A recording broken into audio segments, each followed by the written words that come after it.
The topic for today's session is sampling rate conversion by a rational factor I divided by d.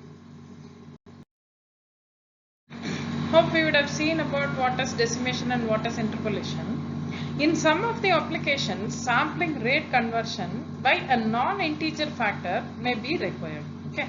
So in that case, a sampling rate conversion by a factor of I divided by d can be achieved by performing interpolation by a factor I and then performing decimation or downsampling by a factor d. In other words, by cascading a factor of I interpolator with a factor of d decimator, a sampling rate conversion by a factor I by d can be achieved. So this is actually the block diagram showing the cascade configuration of interpolation and decimation, or interpolator and decimator. Right. So these two filters placed here are anti-aliasing filters which are operated at the sampling rate, and hence it can be replaced by these two are operated at the same sampling rate. So we are actually replacing by a simple low pass filter with the transfer function h of k, right? So where that low pass filter has a cutoff frequency of this one omega v is lesser than or equal to minimum of pi divided by d and pi divided by I, right? So this shows the sampling rate conversion of a factor I divided by d, right? So this is actually the signal. Actual signal is x of n given to us. The sampling rate is initially increased by the interpolator by inserting zero valued samples between the successive samples of x of n.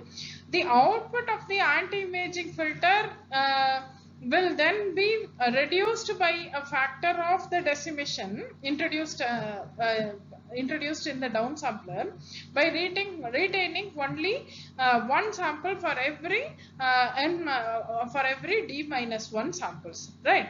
So a cascade factor of d downsampler and a factor of I upsampler is interchangeable with no change in the input and output relationship if and only if I and d are co-prime, right? So this is the best example of cascading sample rate converters which is used in many applications, right?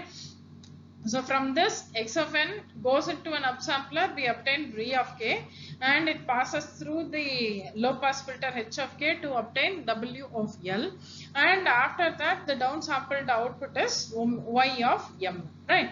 So these are the equations related to the transformations, right? So finally h of omega v and x of omega v into I is equal to I into x of omega v into I, which takes the limit 0 less than or equal to omega v less than or equal to minimum of pi by d and pi by I, right? So from this we can obtain y of y omega y as shown here, right? Thank you.